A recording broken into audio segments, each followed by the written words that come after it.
कहवा के ओए रे गए रे साजी बरियात है।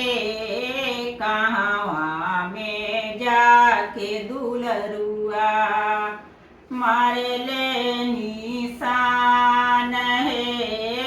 कहवा में जाके दुलरुआ छोरे ले निशान है।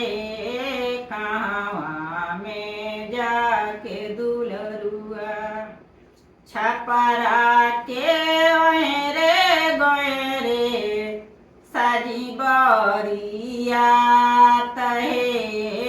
पटना में जाके दुलरुआ छोरे ले निशान है। पटना में जाके दुलरुआ से सुनी अपन सासू ठोकेली के मार है।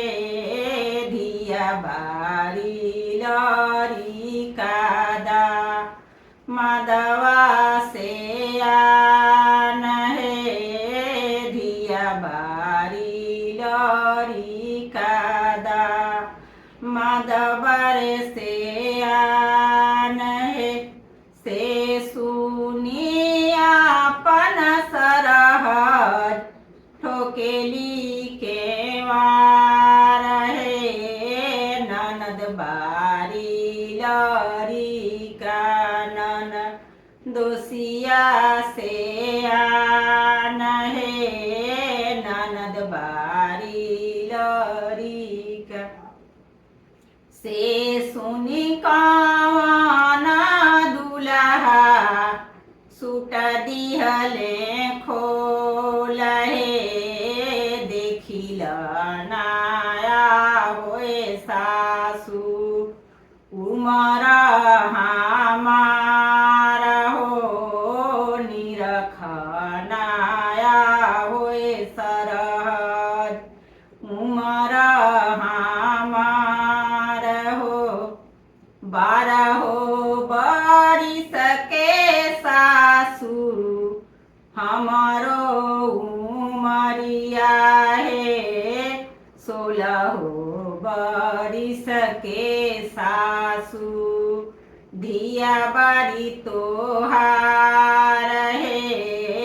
16 बरिस के सासू 12 बरस के सरहद हमारो उमरिया है। 16 बरिस के सरहद ननदो तोहार है। 16 बरिस के सरहद ननदो तोहार